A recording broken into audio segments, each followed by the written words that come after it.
Hey, heathens. Alright, let's get back to Genesis. What do you say? Alright, Genesis 7 is very repetitive of everything that we kind of already went over in Genesis 6. So I'm going to run through here kind of quickly and hit on the stuff that's of any importance. 7:1.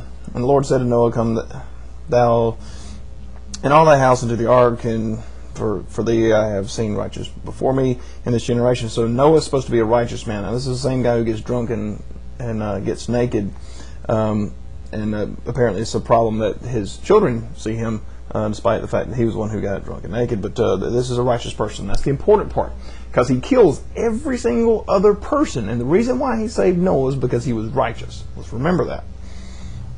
Won't come into play in Genesis 7, but it will come into play later.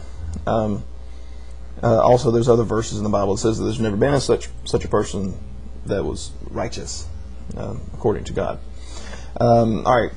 2, of every clean beast thou shalt take thee by sevens, male and his female, and of the beasts that are not clean by 2, a male and his female. Now,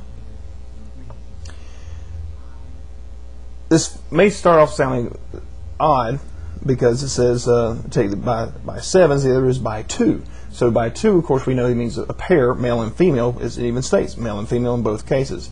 The first says the male and his female, but those are supposed to go by sevens. So you can't pair up male and female by sevens. You would have one left over.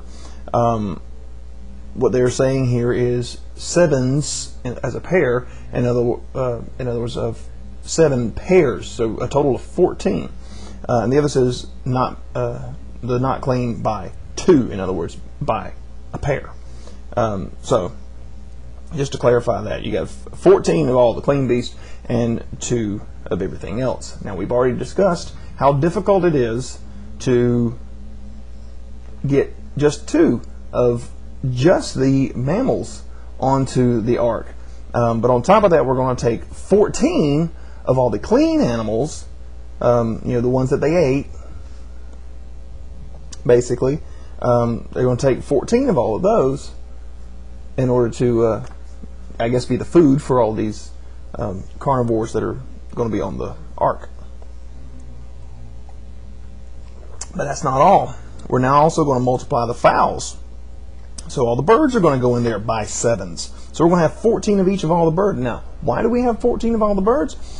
To keep seed alive upon the face of all the earth. So we need 14 of birds in order for them to survive on the face of the earth, but we only need 2 of everything else. Is this because all the birds are going to die on the ark, and he needs that many in order to survive the rest? Or are you going to feed those to other creatures? Whatever, I don't know. Doesn't matter. But we have now compounded our problem, because now of all birds, we've got to have 14, not 2. So we have just amplified our crowded area, and of course, bird poop is some of the nastiest poop that you can deal with, especially when it gets on a car. Anyway, for yet 7 days, and I will cause it to rain upon the earth 40 days and 40 nights, and every living substance that I have made I will destroy off the face of the earth. Now, he's God, right? He could just go poof, and everything's destroyed.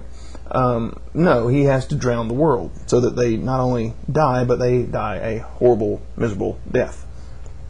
I've heard Christians telling me it's supposed to be something about human suffering and triumph and all this other kind of baloney. Whatever. God is fed up with his creation that he, the perfect being he is, made, and it didn't turn out like he wanted it, so he's just going to scrap it, minus all these things that are going to be stuffed inside this freaking ark that couldn't survive the storm and couldn't hold all the creatures, and none of the creatures would have lived for as long as they're going to have to live. We'll get to that in a minute. Anyway, let's move on. Alright, so Noah does all this. Noah did according to all the Lord commanded him. Noah was 600 years old when the floods of the water was upon the earth.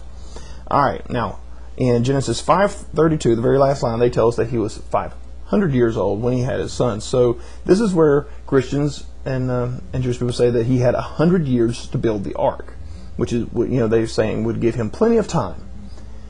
He's still 600 years old. How capable could he possibly be to build this ark? But he lives to be 900, I believe it is. So maybe that just means he's middle aged. Well, he has no modern tools, and he's got to make this thing that we can't make with modern tools to stay afloat. And he's got to make it with his primitive tools, and he only has him and his sons to do it. And they also have to feed themselves during this 100 years. See, it's just not possible. But even if you go with the 100 years, I just don't see him being able to put this thing together. I just don't see it. Every weekend project he could put together couldn't do it. Because remember now, he can't work on Sundays. Or I'm sorry, Saturdays. Saturdays was the Sabbath for the Jewish people. I've never gotten of course I know why it's Sunday, but I've never gotten a sufficient answer from a Christian as to why Sunday seems to be okay for them, for that to be their Sabbath, and why they don't go, ooh, hey, we screwed this up. Just like that whole nail through the hand thing with the cross, we need to correct this. No, Sunday's still the Sabbath. All right, Noah went in, his sons and his wife, and his sons' wives with him. And so that means that there's 8 people in this ark with all these animals into the ark because of the waters of the flood. Now that's basically saying that the rain has started. There's a contradiction on Skeptic's Annotated Bible saying when did he go into the ark. A lot of this stuff in here, and see, 7 is just more of 6, and all the problems occur in 6, and then we compound it with the 14 of each here. So it really just, like I said, this is kind of a pointless chapter, to be entirely honest with you, outside the details of when the flood comes in. So like I said, a lot of this is repetitive. Not only is it repetitive to have a lot of this information versus the previous book, but it's repetitive in and of itself. We just covered all that. Now we're supposed to do it all again. Of the clean beasts and the beasts that are not clean, and of the fowls and everything that creep upon the earth. They went in 2 and 2 unto Noah into the ark, the male and the female, as God commanded Noah. Came to pass after 7 days that the waters of the flood were upon the earth. Now this would appear that they went in and then it started raining. Right? Okay, verse 11. In the 600th year of Noah's life, in the 2nd month, and the 17th day of the month, the same day were all the fountains of the great deep broken up, and the windows of the heavens were open, and the rain upon the earth 40 days, 40 nights. And self same day, this is important, self same day, entered Noah and Shem, Ham, Zeph, Curly, Mo, Larry, the sons of Noah, and Noah's wife and the 3 wives of his sons with them into the ark. They've already gone in the ark. Why are we doing this again? And the beasts, and they and every beast of their kind, and all the cattle of their kind, and the creeping thing that creepeth upon the earth after his kind, and the fowl after his kind, and bird of every sort. I like that. Every fowl after his kind, every bird of its sort. Repetitive within its own verse.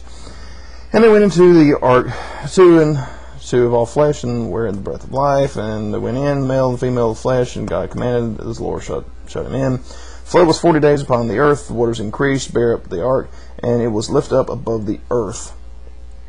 So it floats. The waters prevailed and were increased greatly upon the earth. The ark went upon the face of the waters, and the waters prevailed exceedingly upon the earth, and all the high hills were under the whole heaven were covered. All right. So the entire world is covered in water. How much water? 15 cubits upward did the waters prevail. 15 cubits. All right. Remember, a cubit is about 1.5 feet. So 15 cubits. When you're dealing with 20 foot of water, that's a lot of water, and that's above the highest point now. So all the way up above the tallest mountain, you've got water. All right, and all the flesh died that moved upon the earth, every fowl, cattle, everything. You get the idea. Everything died. All in whose nostrils was the breath of life, and all that was dry land died. Every living substance was destroyed, and was the face of the earth, born of cattle, creeping things, fowls, and destroyed from the earth. Noah only remained alive, and that were with him in the ark, and the waters prevailed on the earth 150 days. Okay, 150 days. All right. So there's all that. We'll go to chapter 8.